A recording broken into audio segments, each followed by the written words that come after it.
rating, and this list with perpetrators, but at the higher level and at the lower level, will be in due course submitted to the High Commissioner for Human Rights in conformity with normal practice.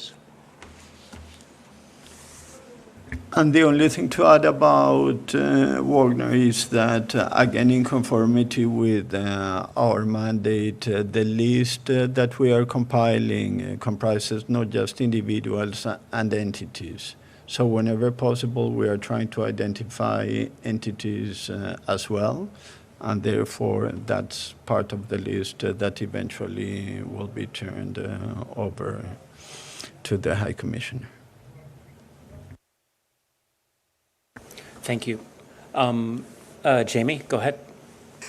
Can I ask you about, in terms of the amount of evidence that you're receiving, both from the Ukrainian side and the Russian side, what appeal would you make to both authorities on both sides about getting access to victims, getting access to perpetrators, I mean, getting access to people who might be able to shed more light, both on the Ukrainian side and on the Russian side?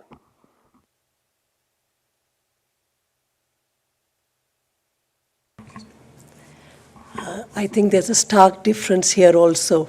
We are not receiving any access or information from the Russian side. Of course, the Commission has written many communications seeking specific and other information. Regrettably, none of them have either been acknowledged or answered by the Russian side. So there is a difficulty, therefore, in securing that information. From the Russian side, there has been progress. We are getting information. We are, even on our last visit to Kyiv, we were able to meet nodal ministries and officials, and the exchange of information is taking place. I'm sorry, you meant the Ukrainian side? Yes, on the Ukrainian side in Kyiv. Yeah. From the Russian side, there is no acknowledgement to any communication from the Commission at all. No, that's important, an important distinction. There is no, as my colleague just said, there is no feedback from the Russian side, and there is considerable cooperation, good cooperation on the Ukrainian side. And of course,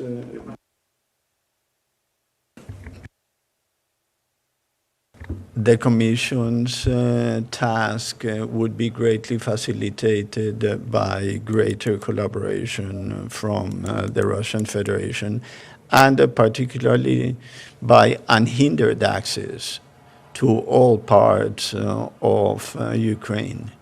But as you know, we have limitations in reaching areas that are occupied by the Russian Federation. And some of the communications that we have sent to the Russian Federation have had to do with gaining access, not just establishing significant communication with them. We want to provide the most comprehensive view of the situation. We want to exercise our impartiality in the most thorough way. I think that we have been very consistent with that. But of course, it would be greatly facilitated if we had more of their collaboration and greater access. And exactly because because we are so receptive to information from both sides, should it come, the entire Commission is of the view that it would be an advantage to receive such information on all kinds of incidents, including, for instance, transfer of children. Thank you. We'll take another question from Nick from the New York Times. Yeah, you mentioned the Kharkov Dam and your inquiry into that. I just kind of wonder, are those inquiries making any progress? Are you reaching a point where you think you're in a position to make a determination about what actually happened there? Thank you. We are making progress on it. Of course, we take it very seriously, and we have had conversations with a wide variety of stakeholders, both in Ukraine and outside, and it's something that we take very seriously. I am reluctant to say how close we are to making a final determination. As you know, it's a complicated issue. But we are sparing absolutely no effort in getting accurate and reliable information about who may have been responsible for something which we all consider to be tragic, both in itself and also for the effects that it has had on the civilian population. You know that we had expressed a great deal of interest on attacks on civilian infrastructure in the past. It's one of the areas in which we have said that if they cross a certain threshold, they may amount to crimes against humanity. So we take attacks of this sort to be very serious, and therefore we are dedicating a great deal of resources to getting the best available information on this particular incident as well. Okay, thank you. Do we have any more questions from the room or online? We have Carmen Lucia from El Tiempo. Please go ahead. Hi, thank you very much, and thank you, commissioners, for this briefing. I would like you to please elaborate on the last sentence of your opening remarks, where you say the international community must make sure that the reconstruction programs are not designed to the detriment of victims' reparations. So that would be it. Please.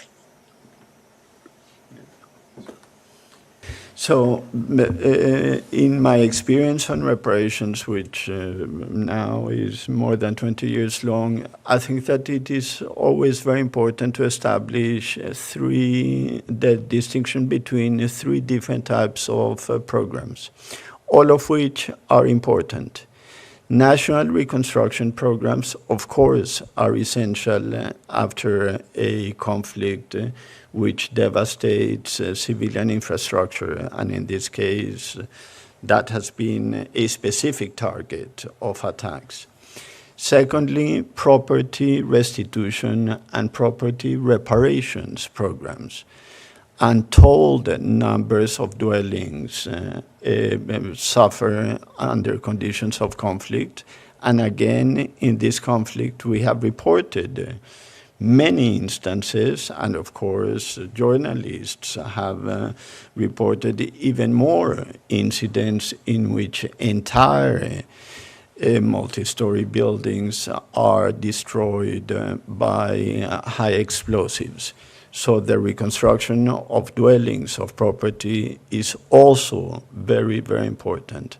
But then there's a third category of programs that have to do with programs that target specifically the victims of violations of human rights or international humanitarian law.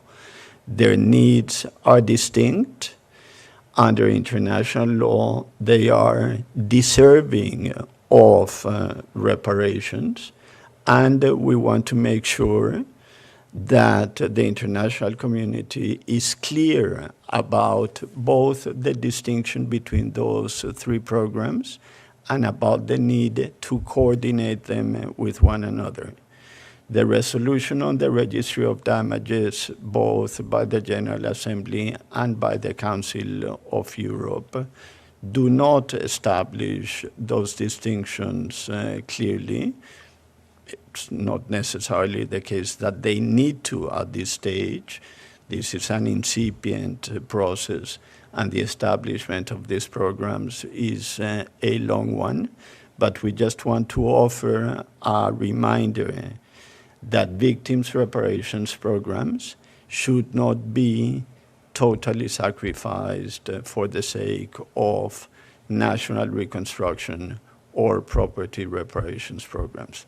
Victims ought to be kept in mind, and this is simply an extension of the victim-centered approach that the Commission has taken from the beginning. Okay, we have one question online from Emma Farge from Reuters. Please go ahead. Thanks very much. Simple clarification, please. The Kherson findings that are described in your oral update, what period were those findings from? I believe it was your last trip, August, September. And could you just say something about the scale of the work you're undergoing? I believe this was your 10th trip to the country. How many interviews, for example, and anything else you can say about the scale of your endeavors? Thank you.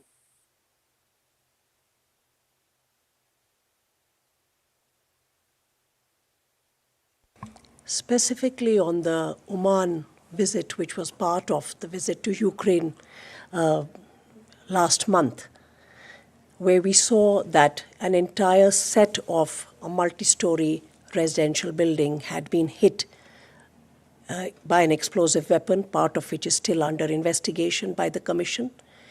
These are residential apartments of civilians, surrounded completely by civilian habitation, schools, and other residential apartments, and that 24 people died because the attack took place around 4:30 a.m. in the end of April. People died while sleeping and in the injuries that followed. The entire set of apartments is nobody can live there, and we heard the people who had suffered, both loss of family members as well as homes now, and the challenges that they have in now finding accommodation, other services, which is an ongoing process. In terms of the other. Yeah, and about the extent of the work, Eric has a much better memory than I do in terms of specific numbers. But last time we had reported that we had interviewed close to 700 persons, and that was already a couple of months ago. I can easily find from the Secretariat the exact numbers. But the last ones we had were interviewing more than 700 persons, both in Ukraine and outside Ukraine. The Commission has visited, again, on the basis of the last numbers, more than 60 different localities. We have carried out investigations about violations in more than 15 regions of the country. In our first visit of the three commissioners, we traveled 3,000 kilometers by car along the country. So, again, within the limits and the constraints of the personnel of an instrument like this, we are working tirelessly and making the best use of the resources that we do have. And more generally, this is an ongoing process where partly the investigators are going on missions frequently, and partly the three commissioners are going on missions.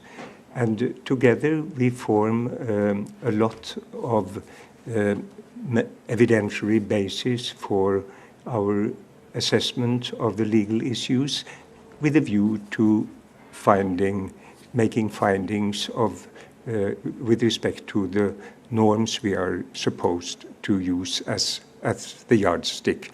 But I would really like to, in a way, emphasize at the end of this conference that our investigations are really an ongoing process, and the whole conference, the press conference here, and also the oral update should be seen in that perspective. We will report more later. To some extent, what we are investigating may not lead to results. In other aspects, we will find something. We will see. Okay, thank you. Do we have any more questions from the room or online?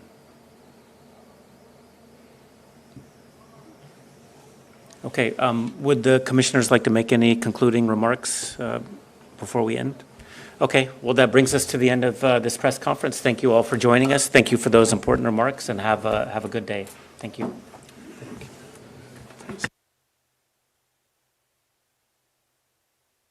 Recording stopped.